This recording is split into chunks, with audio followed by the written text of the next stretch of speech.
जंगल में ऑटो चलाने वाला बंटी कबूतर रहता था। एक बार की बात है, बंटी कबूतर रात में सवारी छोड़ने के लिए काफी दूर आ जाता है। तभी उसे रास्ते में एक चिड़िया दिखाई देती है। अरे ये कितनी खूबसूरत चिड़िया है। अच्छा है वापसी में एक सवारी मिल गई। पूछता हूँ इस चिड़िया को कहाँ जाना है। रुको रुको ना। हाँ चिड़िया बहन बोलो कहाँ जाओगी तुम? जहाँ आप जाएंगे वहाँ जाऊंगी मैं। चिड़िया बहन मैं तो अपने घर जाऊंगा। चलिए आप बैठ जाइए, मैं आपको रास्ते में छोड़ दूंगा। जरा जगह तो दीजिए, जभी तो बैठूंगी मैं। अरे चिड़िया बहन आप पीछे बैठिए जहाँ सवारी बैठती है। उसकी ये बातें सुनकर बंटी कबूतर को बहुत अजीब लगता है। तभी उसकी नजर उसके पैरों पर पड़ती है। उसके पैर उल्टे होते हैं, जिसे देखकर वो डर जाता है। अरे भागो भागो रे भागो भैया। कहाँ जाएगा तू बचकर बंटी कबूतर? आज तो तुझे छोड़ूंगी नहीं। कितने दिनों बाद मेरी प्यास बुझेगी।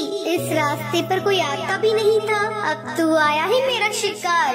तभी टूनी चिड़िया की आत्मा अपने असली रूप में आ जाती है। वो जोर जोर से हंसने लगती है। कभी वो गायब हो जाती, कभी सामने आ जाती। बंटी कबूतर डर के मारे तेजी से अपना ऑटो भगाता है। वो शीशे में देखता है आत्मा उसका पीछा नहीं कर रही है। वो जंगल के ऑटो स्टैंड पर अपना ऑटो रोकता है। वहीं उसका दोस्त कालू कौवा खड़ा होता है। क्या हुआ बंटी कबूतर, तू इतना घबराया हुआ क्यों है? बंटी कबूतर कालू कौवे को सारी बात बताता है। अरे पागल, इतना सुनहरा मौका हाथ से निकाल दिया तूने। उस चिड़िया की आत्मा का एक पंख तोड़ लेता, वो तेरी गुलाम बन जाती। अरे भाई माफ कर मुझे, मेरी जान बच गई, आज वो ही काफी है मेरे लिए। ये कहकर बंटी कबूतर वहाँ से चला जाता है। कालू कौवा अपने मन में सोचता है, ये तो डरपोक पागल है, इतना सुनहरा मौका गवा दिया। ये पूरे जंगल पे राज करता। चलो कोई नहीं, कल रात में उस जगह जाऊंगा और उस भूतिया चिड़िया का पंख तोड़कर ले आऊंगा।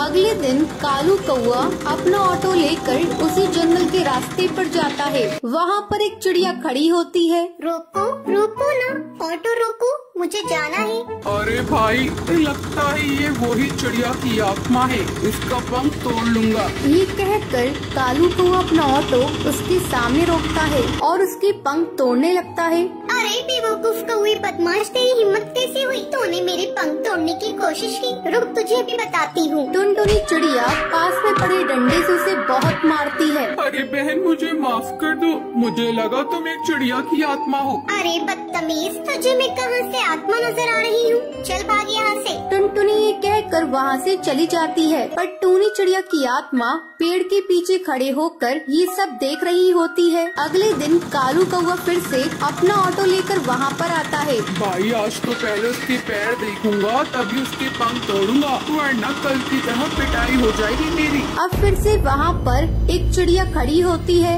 रोको रोको ना ऑटो, मुझे जाना है। कालू कौवा उसके पैर देखता है, उसके पैर उल्टे होते हैं। जैसे ही कालू कौवा उसके पंख तोड़ने वाला होता है, तभी टूनी चिड़िया की आत्मा अपने असली रूप में आ जाती है। डरावनी आवाज़ें सुनाई देती है।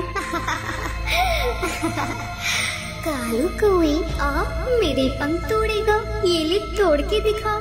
टूनी चिड़िया की आत्मा कभी उसके सामने आ जाती, कभी उसके पीछे। वो उसे बहुत मारती है। मुझे माफ कर दो चिड़िया की आत्मा, मैं आगे से कभी भी ऐसा नहीं करूँगा। मुझे जाने दो, मत मारो। क्यों छोड़ दूं तुझे? तू जैसे मन चले बदमाश पक्षियों को मारना ही तो मेरा लक्ष्य है। तुम जैसे लालची पक्षियों को जीने का कोई हक नहीं।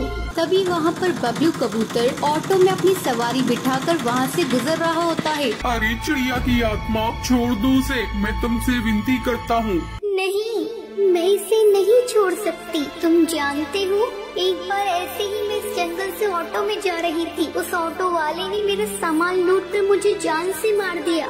जब से जो भी मुझे लालची पक्षी दिखाई देता है, मैं उसे जान से मार देती हूँ। तभी सुंदरी कौवी बोलती है, अरे टूनी चिड़िया तुम सही कह रही हो, तुम्हारे साथ गलत हुआ है, लेकिन तुम भी सही नहीं कर रही हो। ना जाने कितने पक्षियों को तुम मार रही हो। वो सब उसे बहुत समझाते हैं। वो कालू कौवे को छोड़ देती है। मुझे माफ कर दो, तुम सब सही कह रही हो। मैंने अपने इंतकाम पूरा करने के लिए ना जाने कितने पक्षियों के परिवार को तोड़ा है, पर अब नहीं, इस दुनिया में तुम जैसे नेक दिल पक्षी भी होते हैं। ये कहकर वो वहाँ से चली जाती है। टुनटुनी का पति बंटी एक कुली था। वो नदी पार से आने वाले पक्षियों के सामान को इधर से उधर करता था। एक दिन जब बंटी काम पर जा रहा था, तब टुनटुनी उससे कहती है, अजी, अपनी सेहत का भी ध्यान रखा करो। सभी किसी न किसी दिन छुट्टी लेते हैं, लेकिन तुम तो रविवार को भी काम करते हो। अरे पगली, अगर काम नहीं करूँगा तो घर कैसे चलेगा? तू तो माँ बनने वाली है, बच्चों का खर्चा बढ़ेगा। अगर काम नहीं करूँगा तो अपने बच्चों को अच्छी जिंदगी कैसे दूंगा? आपसे तो बात करना ही बेकार है। ये लीजिए पोटली, इसमें मैंने रोटी और चावल रख दिए हैं, समय से खा लीजिएगा। नहीं टुनटुनी, आज मेरी तबीयत कुछ सही नहीं लग रही है, कुछ भी खाने का मन नहीं कर रहा है। काम से आऊँगा तो खा लूँगा। बंटी बिना खाना लिए काम पर चला जाता है। टुनटुनी को क्या पता था कि बंटी से उसकी ये मुलाकात आखिरी थी। उधर बंटी बेहोश होकर बहती नदी में गिर जाता है और वहीं डूबकर मर जाता है। टुनटुनी भागी भागी अस्पताल जाती है।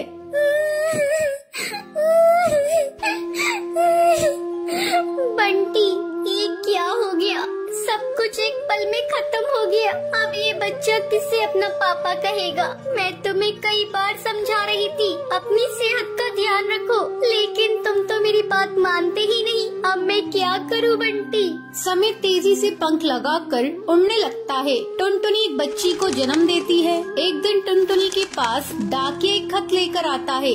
अरे, ये खत तो कड़कनाथ सेठ की कंपनी की तरफ से आया है और मुझे बंटी की जगह कुली की नौकरी दी गई है। मुझे अपनी बच्ची की नौकरी करनी ही होगी, तभी मैं उसे एक अच्छे स्कूल में पढ़ा पाऊंगी और उसे बेहतर भविष्य दे सकूंगी। अगले दिन से ही टुनटुनी कुली बनकर पक्षियों का बोझ उठाती थी। जब भी नदी के उस पार से कोई पक्षी आता था, टुनटुनी तेजी से उन पक्षियों के पास पहुंच जाती थी। बहन जी, क्या मैं आपका बोझ उठा लूं? अरे, तुम तो एक चिड़िया हो, क्या तुम इतने बोझ को उठा सकती हो? हाँ हाँ बहन जी, मैं सारे बोझ को उठा लूंगी। बहन जी, मैंने अपनी जिंदगी में इतना बोझ उठा लिए है, ये बोझ तो उसके आगे कुछ नहीं है। क्यों, क्या हुआ? और तुम ये तुम्हारी बेटी को साथ में लेकर क्यों घूम रही हो? तुम्हारे पति कहाँ हैं? वो नहीं कमाते हैं क्या? क्या करिएगा बहन जी, मेरी दुख भरी कहानी सुनकर रोज इस नदी किनारे पे कई पक्षी आते हैं और मेरी दुख भरी कहानी सुनते हैं, लेकिन कोई मेरी मदद नहीं करता।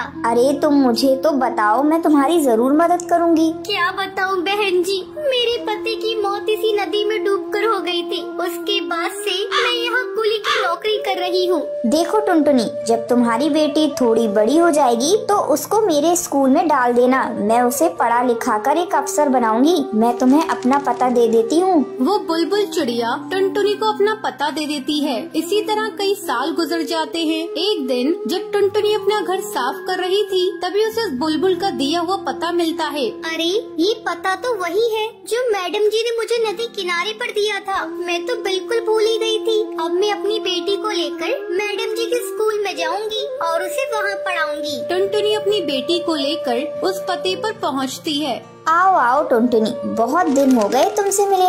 मैडम जी, ये देखिए, मैं अपनी बेटी को अपने साथ लेकर आई हूँ। मैं चाहती हूँ पढ़ लिख कर एक अफसर बन जाए, इससे मेरी तरह जीवन में संघर्ष न करना पड़े। हाँ हाँ टुनटुनी, तुम निश्चिंत रहो, मैं तुम्हारी बेटी को अच्छी तालीम दूंगी। तुम्हें एक दिन इस पर गर्व होगा। टुनटुनी अपनी बेटी का एडमिशन उस मैडम जी के स्कूल में कराकर निश्चिंत हो जाती है। उसे इस बात की खुशी थी, उसकी बेटी को उसकी तरह जीवन में संघर्ष नहीं करना पड़ेगा। तो ये थी आज की कहानी। क्या आपको पता है कालू कौवा बंटी कबूतर से चिड़िया की आत्मा का क्या तोड़ने के लिए कहता है? अगर आपको पता है तो आप हमें कमेंट करके जरूर बताएं। अगर आपको ये वीडियो पसंद आई हो तो इसे लाइक और ऐसी कहानियाँ देखने के लिए मेरे चैनल को सब्सक्राइब करना न भूलें।